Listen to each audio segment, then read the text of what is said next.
Hello, Sur-THRIVER. Welcome to today's show. I'm so excited. I have a fantastic human being with me today, Carrington Smith, or Carrie Smith.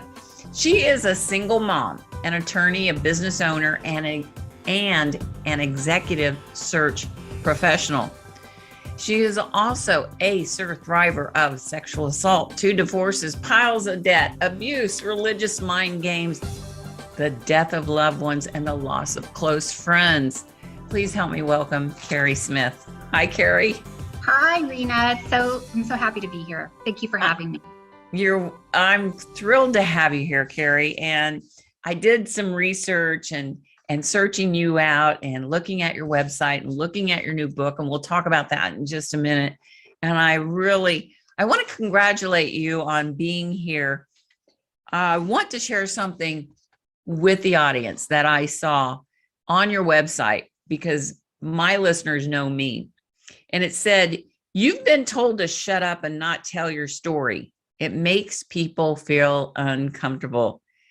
What has compelled you to share your story, Carrie? After all these years of, first of all, I'll say when I would try to tell my story in what I felt was like a safe group of friends or something, I was oftentimes minimized. So it's like, oh, it's just another sexual assault, or it wasn't that bad. You're just being dramatic. And I just finally was like, no, I'm telling my story, every gritty detail of it, because I wanted people to understand this wasn't just, I feel the one thing about the Me Too movement that's sort of been a negative is that people sort of now are like, oh, it's just another sexual assault, because there's so many women speaking up. Right. And part of my story, the reason I am a little bit graphic in my book, is because I wanted people to understand the pain that I experienced. And I wanted them to understand all of the ramifications of what happened to me. So I don't just talk about it in the moment, but I talk about how I wasn't allowed to talk about it. I mean, immediately the first person I told said, "Oh, don't say anything. It could come back. It could come back to harm you." So I immediately was told to shut up. And then when I finally then had the courage to say something to my mother, her response, I still am blown away to this day.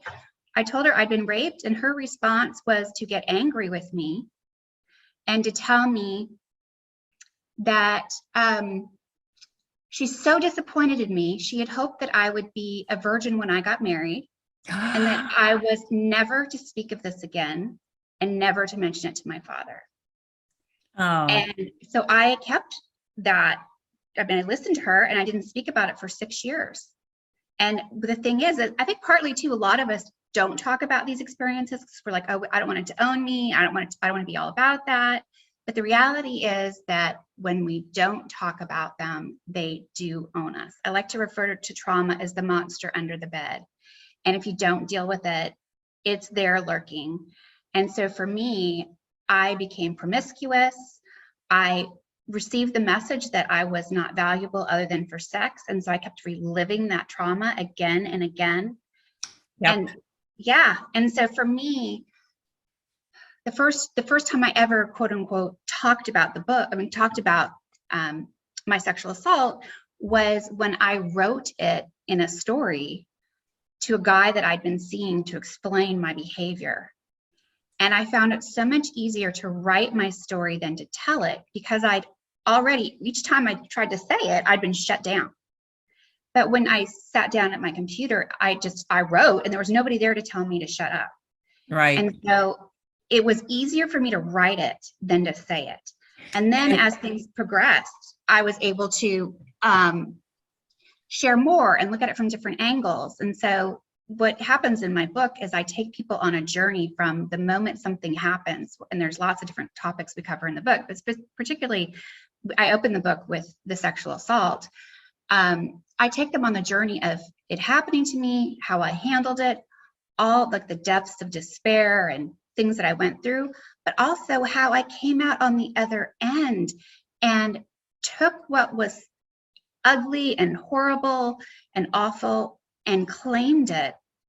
And good for you. And that's what yeah, that's what this show is all about, is to show other survivors that healing after trauma is possible. And I'm so sorry you had that experience with your mother. And I do have, I had the opposite experience. I had a great experience when I told my mother. Unfortunately, many survivors have the experience from their family like you did. And that just perpetuates the shame. And when people tell us to shut up, it perpetuates the shame as well. So I encourage everyone to go to YouTube, watch my TEDx, Healing from Sexual Abuse Can Start with One Word. And yeah, everybody asks, what's that word? Go watch the talk. Yeah, that's a teaser. But Carrie, I find that, so you did write a book, and I know that, and I think you'll agree with this, writing about your experiences can be and is very therapeutic. Wouldn't you agree? absolutely. One of the things for me that was important in that writing process was that I had lots of friends who'd written books who wanted to review it and give me feedback, and they kept offering and I kept refusing. I only let professional editors review it because I didn't want somebody telling me to, change the way I wrote my story, change the tone, or, that would have been telling me sort of to shut up. Yep. You don't want to hear it this way, Carrie, And so I felt it was really important that, and I also realized that I really had a very specific voice. I didn't want someone telling me, how to change that. And in the end, I'm really happy with how it turned out. And I've gotten the feedback from women has blown my mind, honestly. That's great. Can I see the book? I have not had a chance to read it yet. Full disclosure with everybody, because it's called Blooming, and the subtitle, Finding Gifts in the Shit of Life. It's a beautiful book, beautiful cover. I love it. I haven't read it yet. And they can find it on Amazon.com, right? Yeah. Okay, cool. But yeah, I never kept a journal because if I wrote it, it made it real. Right. And a lot of people have kept journals of what's happening in the moment. And if anything happened to me, I wanted to suppress it and put it away and hide it under the bed or hide it under the rug. So I'm so glad that you were able to write this book and that you're not being silent anymore. I'm tired of being silenced. Aren't you?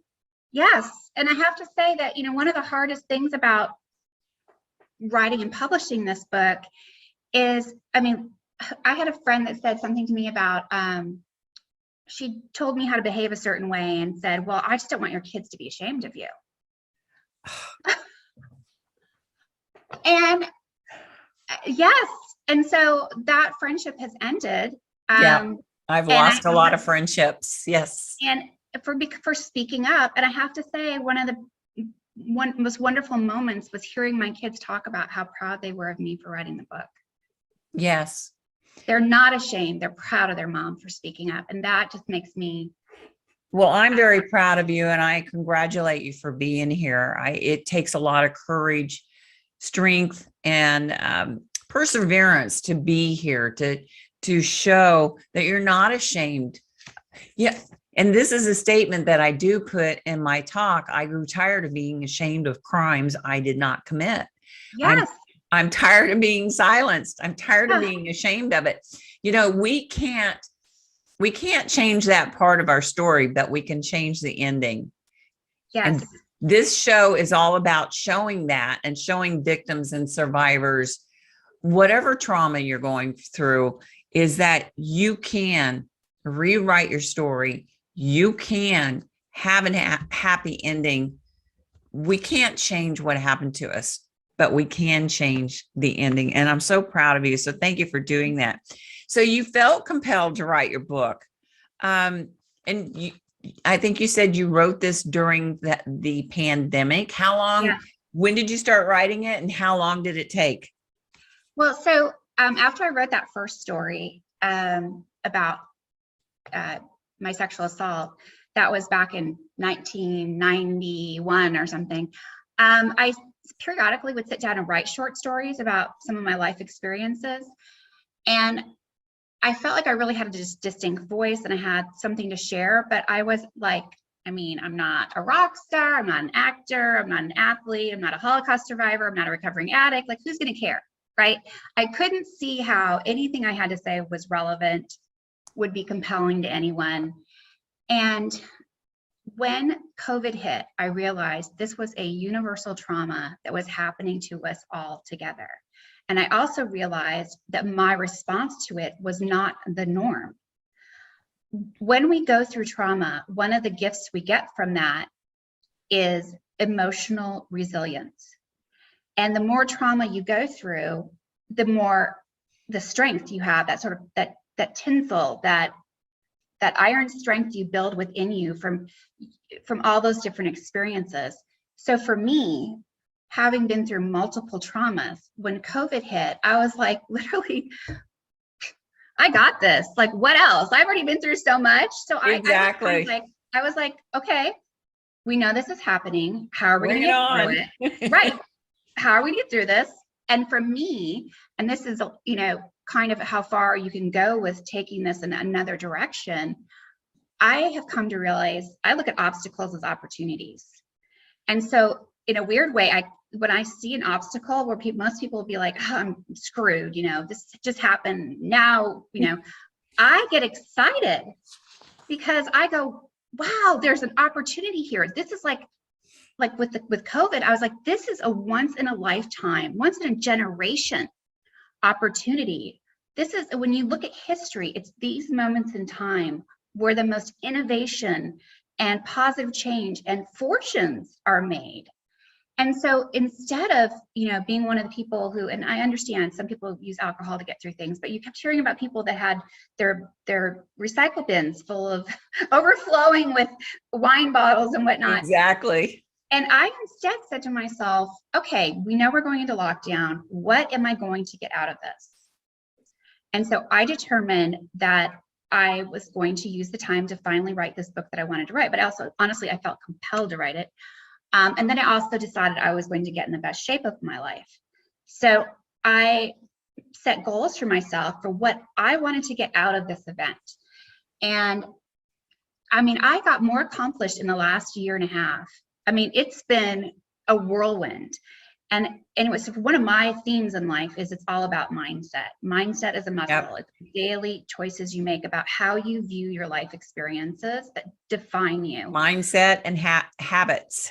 Habits, absolutely. And so I realized that because I had this gift of being through these experiences, that if I could share my stories, and I also had that light bulb moment where, wait a second, the things I've been through, sadly, sexual assault, being sexually harassed, divorce, debt, losing my mother to dementia, losing a friend to cancer. These are things almost everyone goes through at some point in their life, right? It's life. It's life, right? So I can't tell the story about how something happened to me when I was backstage at some concert or something. I tell what everybody can relate to. I realized suddenly my very ordinariness is what made me relatable. And right. That by sharing how I had gotten through these things, my ordinary self, that it would provide a roadmap for people, that they could maybe learn through my stories on how maybe they could use their difficulties to propel and themselves. They will, Carrie, because you're bringing it from your perspective and other people might relate to your perspective. We're not going to help everyone who hears the story. But there are people with my TEDx talk and my book, His Puppet No More. I've heard from survivors, but loved ones too, saying, thank you. Now I understand what my loved one went through as child sexual abuse or sexual assault. So it's not just sharing our stories just to share it. Yes, we all want to be validated. I mean, that's why I went on Oprah. I wanted to be validated and I wanted to be heard, and we all do. But I think in being heard and being validated, also, after going through that healing aspect of it, what can we give others when we share our story to help them? And that is so important for survivors, Sur-THRIVERs, they learn that through the healing process. Wouldn't you agree? Yeah, so how your message can help others. Yeah. And I mean, one of the things that I have learned is, and you go through this process of self-help, and I went through lots of therapy and all of that, and came out the other side with some tools that maybe aren't always so obvious, but they helped me. And I think we each have our own kind of bundle of tools, and we can take from each different person that we listen to and kind of create our own basket of tools. But that's what I like to share when I'm talking to people, is sort of like, particularly mindset is one of the most important things. So absolutely. Yeah. And the tools, what works for one is not one size fits all. I went through 2 years of talk therapy when I finally reached out for help for my child sexual abuse and the rape by a colleague. I finally reached out to a crisis center. 2 years of therapy. I'm like, okay, I accept this. I'm one and done.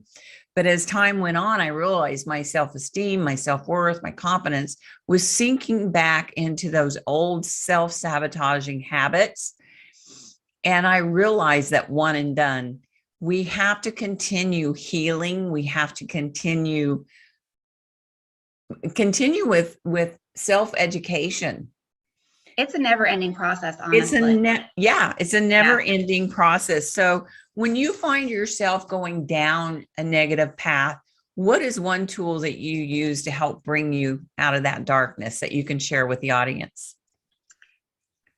Well, more recently, it's funny because I really am big on living what I say. And so, and living what I wrote. And I talked to my assistant, and I say to her, if I am not living something that I say that I am about, call me on it, please. And I mean it. Yeah.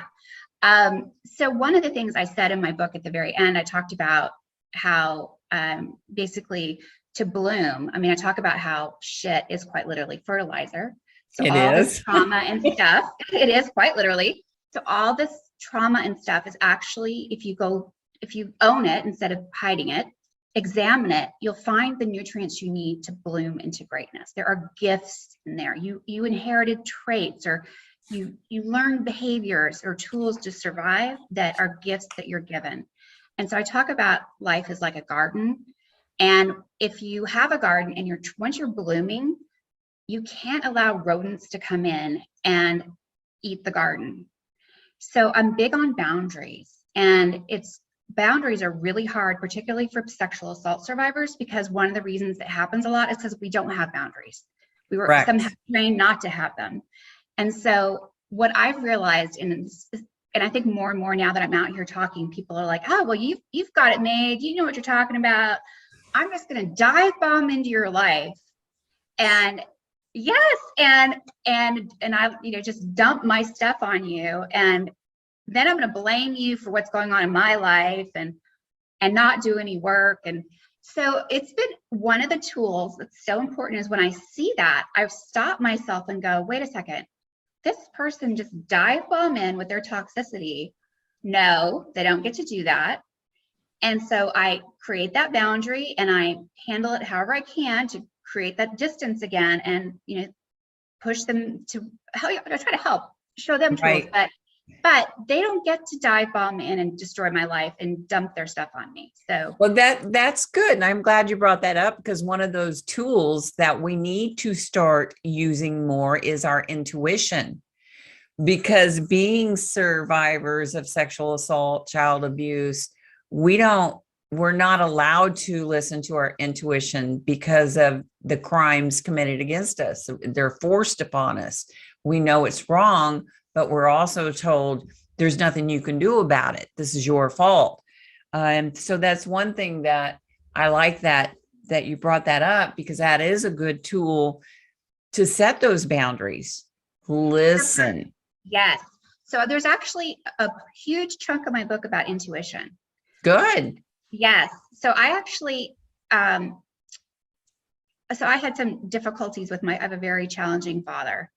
And I grew up walking on eggshells and always navigating, whether a bomb was going to go off. Mm. And somebody asked me, what's the greatest gift you have? And my greatest trait is intuition. I have epic intuition. Good for you. So I said, and they said, well, how do you think you got that gift? And I had to think about it. And I realized, it's my sixth sense I had to develop to survive in that environment. I said, well, I have this gift of intuition because of my childhood. And in that moment, I realized that if I was grateful for my gift of intuition, I could not separate it from the path that birthed it. And I suddenly was able to have gratitude for my childhood. And in that moment, I was able to forgive my father. And I was finally free of all of that. That's so wonderful. That shift in perspective of understanding that it was the horrible childhood that birthed this gift was that, again, anyway. No, that's good. That's good. The lessons are there and we need to listen. We need to learn to listen to our intuition. We need to learn to listen what's being told to us, because there's some messages there. Like they say, there's messages in the mess. And that's one thing that we're not taught. We're not taught to believe or listen to ourselves. So I'm glad that you shared that. And so in your book called Blooming, so that's great. So you combine wit and wisdom and you share your journey. I love that, finding gifts in the shit of life. So good for you. When did you publish it? It came out in November of last year. Oh, wonderful. Well, congratulations. So tell me how did RuPaul and Coco Chanel influence your life? Those are two different people from two different spectrums, but how did those two people, I love them both, how did they influence your life? Well, RuPaul said, the quote I use in the book is, you weren't born to fit in, you were born to stand out. And it gives me chills just even saying it. He had the courage before anyone to get out there and say, this is who I am, love me the way I am, deal with it. Yep. And so it's funny for me, because you're right. I quote Brene Brown, RuPaul, it's all over the mouth. But he honestly, if I could, I would love to be able to thank him in person. Like that message, that quote right there gave me the freedom to say, I am tired of trying to fit in. I am tired of it. Maybe I'm going to try something new and just love myself. Wow, what a revelation. And embrace these qualities that I have and stop trying to dumb them down to make people happy. We women are the worst. We're always like, I like to joke that if you've seen the movie The Matrix, one of the early ones, he's like moving to avoid bullets. I would shape shift in my life. So whoever I was with, I was making them happy. Yep. It was never. We shape shift to make them happy. I like that. I like that.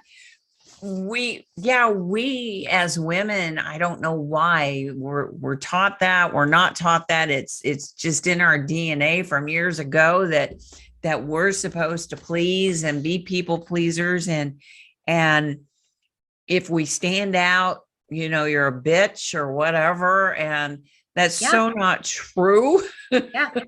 We need to learn to be comfortable in our own skin. And that's funny that you say that, because I just put something on my Facebook today that I grew tired of pretending to be someone and try and fit in. And I've come across women who are bullies. Sadly, and women, you'd think they'd grow out of it from high school, but whatever.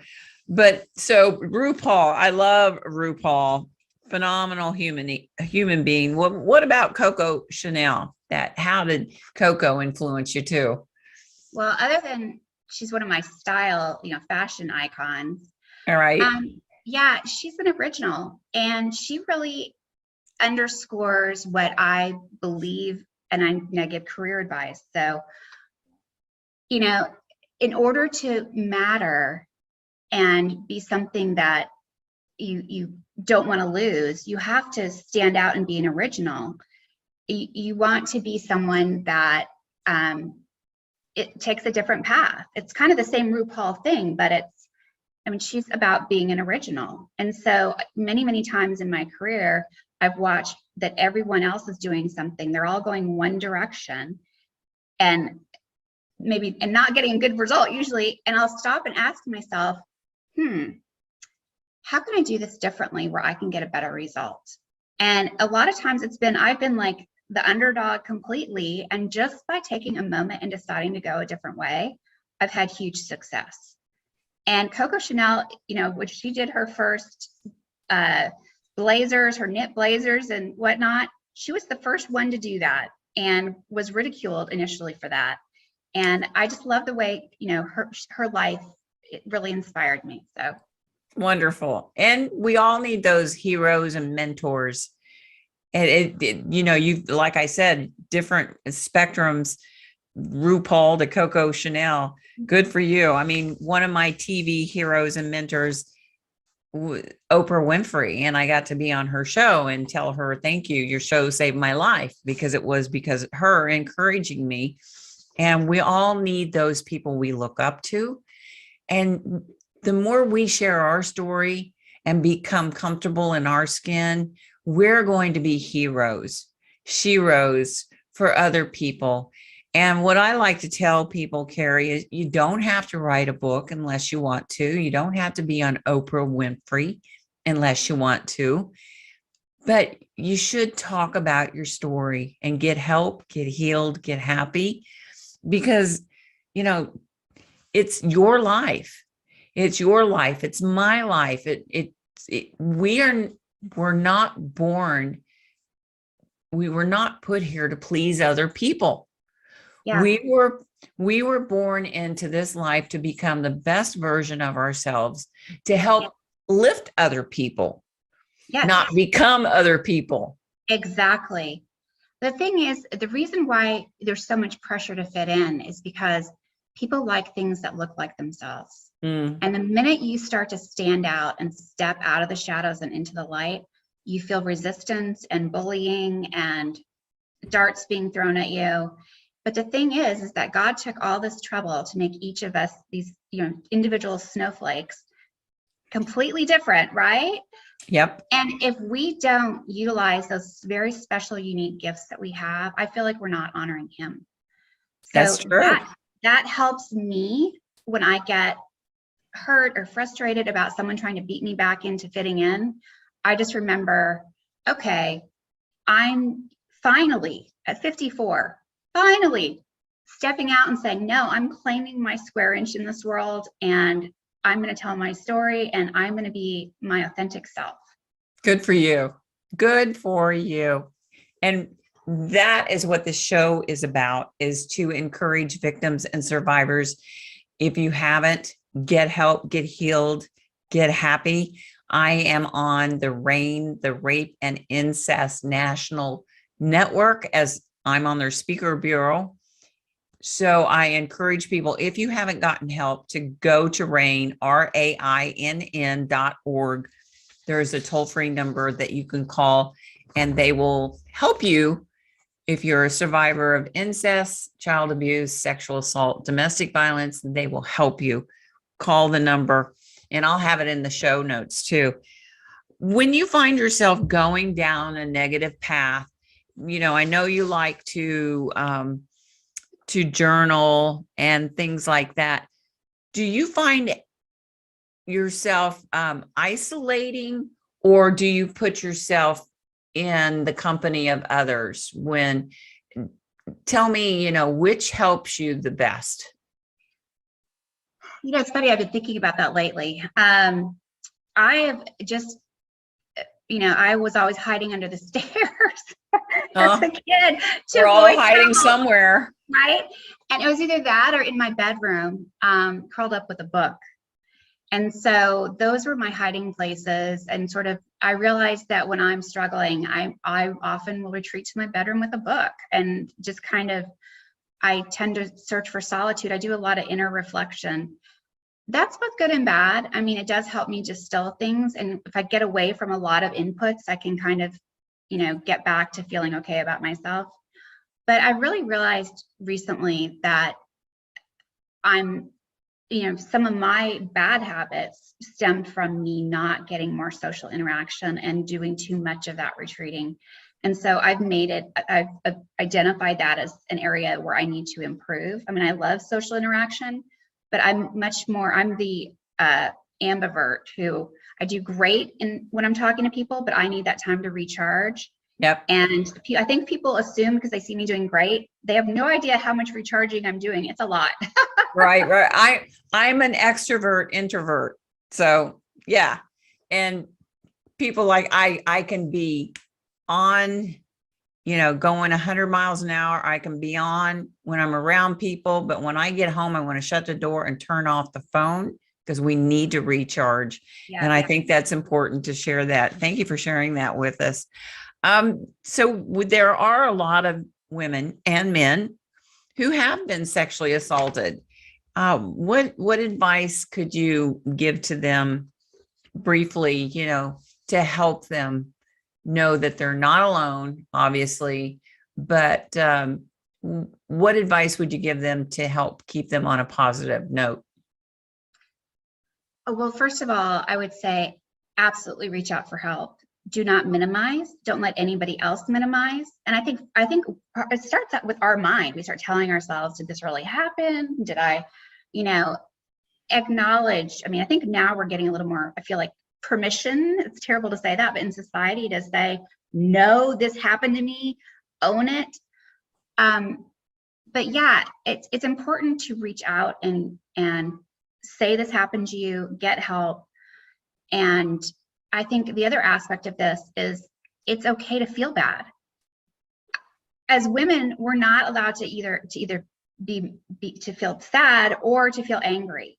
And so I think one of the things that I talk about is acknowledging this hurt. I was hurt. I was sad. I went through all kinds of therapy because I really struggled with depression and anxiety and all of that. And so I think it's okay to say, look, I'm hurting. And then but it's also important to make sure that you utilize the resources that are out there to help so that you can get to the other side of it.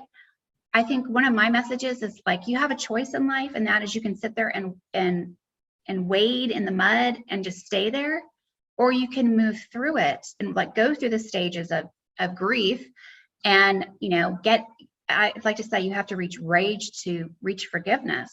You have to feel the anger. You cannot get true forgiveness until you've had that true anger.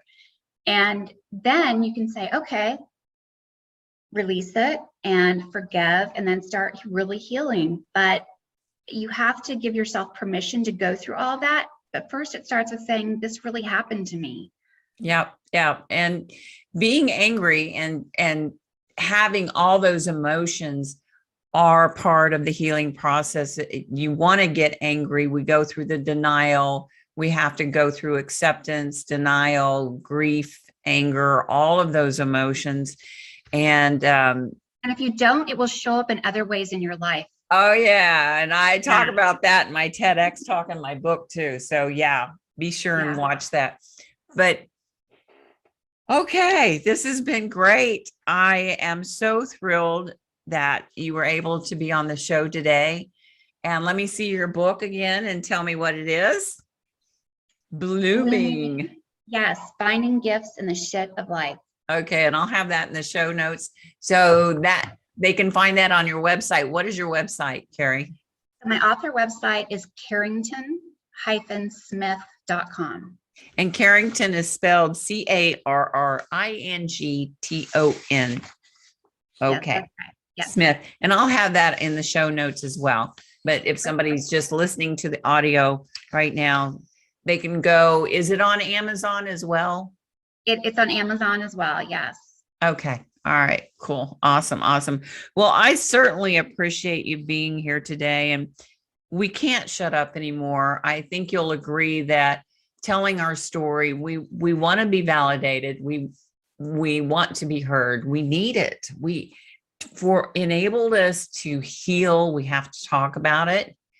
And yeah, I've lost a lot of friends just like you, telling people, they just couldn't listen to it. And Brene Brown says this is called uncomfortable sympathy, when people say something like, oh, well, just get over it. Don't let your past define you, blah, blah, blah. Right. Yeah. I talk about that in the TEDx talks. I want people to see it. So Carrington, thanks for being here today. Thank you so much for having me. This has been fantastic. Good. And I am going to go watch your TEDx talk. So great. Yeah. I think it has helped so many people. And I've heard from so many people around the world, from every country, I think. And it's just been amazing. And I think you're going to get the same response with your book, Blooming. Good luck with that. I wish you much success. Thank you so much. All right. It's been a pleasure being here. So Sur-THRIVER, thank you so much for tuning in today. It's been a pleasure having Carrie here, Carrington Smith. Please listen in. You can hear the audio and go to my YouTube channel, Rena Romano TV. You can sign up for there and go to my website, renaromano.com, and get your 52 weeks of free transformational affirmations that will help you heal on a weekly basis. So until next time, Sur-THRIVER, I wish you peace, love, hugs. Ciao for now. Awesome. Yay! Yay, that was great. That's a wrap.